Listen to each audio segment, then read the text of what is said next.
This is the Nintendo. This is what people should think of when they hear the term Nintendo.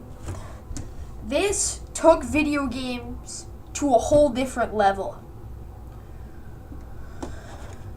If it wasn't for this beast of a console and this beast of a controller, things like the beloved Game Boy Advance wouldn't exist. Well, I don't know if Pokemon has anything to do with it, but still, nothing would exist. It brought together some of the best gaming genres on one of the best platforms. This is a tad bit of history on the Nintendo Entertainment System. The Nintendo Entertainment System was released Japanese. Was released in October 18th, 1985, and brought the video game industry out of the ashes with one of the best launch titles ever made, Super Mario Bros. And Duck Hunt. If you never knew, Super Mario Bros., you must have heard about it. You must have played a Mario game in your lifetime, because I know I sure have. I played it from this one to this one to the other one. Though the Atari 2600 made use of plug-in controllers and interchangeable cartridges, the NES took it to a whole new level and took the games that went from arcade into all sorts of adventures, like Super Mario Brothers, the signature horror game that brought action and horror together, Castlevania. Every horror game these days is pretty much based off Castlevania. The classic Zelda Duo. Wrong game. It took everything to a new different level, where you run around as a little elf kid destroying things. It changed everything. And then its presumed sequel, The Adventure of Link. But even with all the great library of games behind it, there's still more to it than that.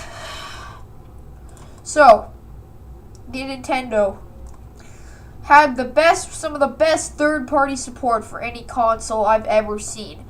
Of course, I can't play Duck Hunt because I don't have the Zapper, but the Zapper was a very important part. Of course, to play Duck Hunt, you plugged in the Zapper to the front of the console. That kind of stuff. You plugged in your controller, the front of the system, opened up the lid, took your favorite game, plugged in the cartridge like this, and then pushed it down.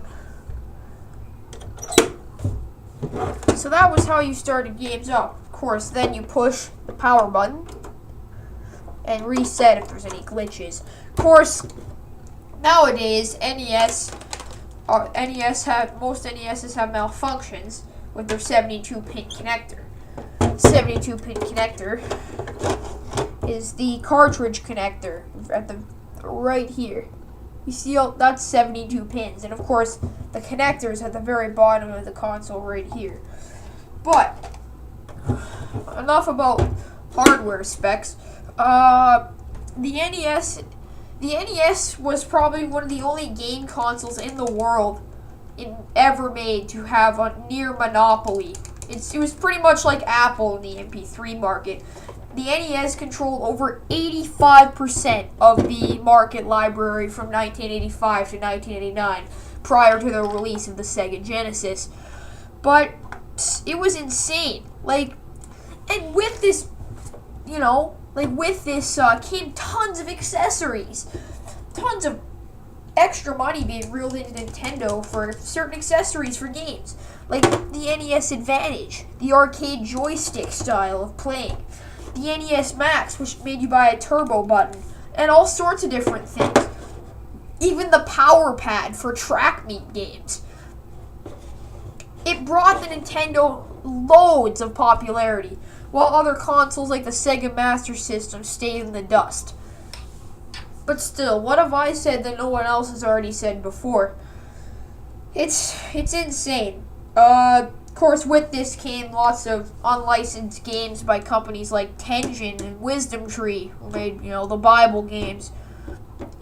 I'm not even going to talk about those. Refer to the AVGN episode if you know what I'm talking about.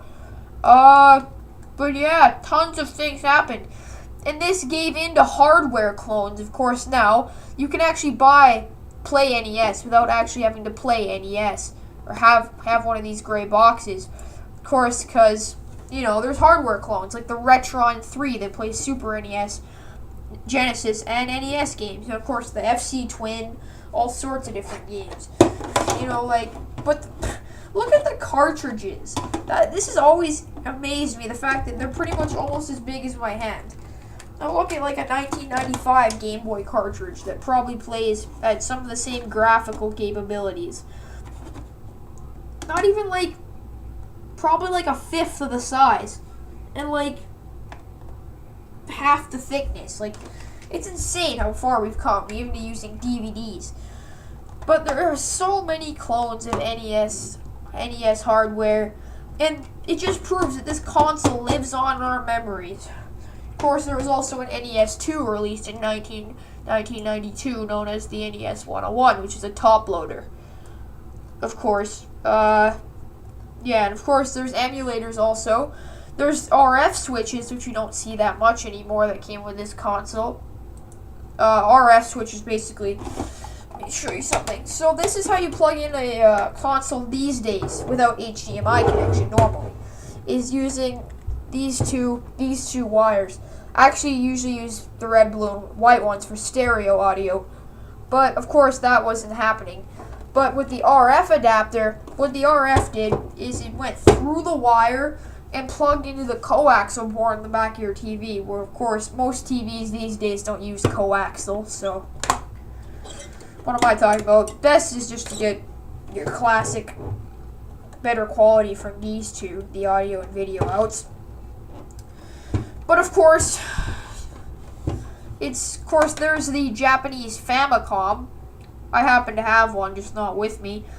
But this is where Nintendo became to rise into what they're known today with the Wii and the Wii U. People, of course, trash them for not being hardcore game developers. I just think Nintendo needs to keep doing what they're doing. Despite what people say, the Wii sold 100 million units, which is good enough for them. One of the most successful game consoles in the world. But what else is there to say? The Nintendo was everything. And what else is there to say about it?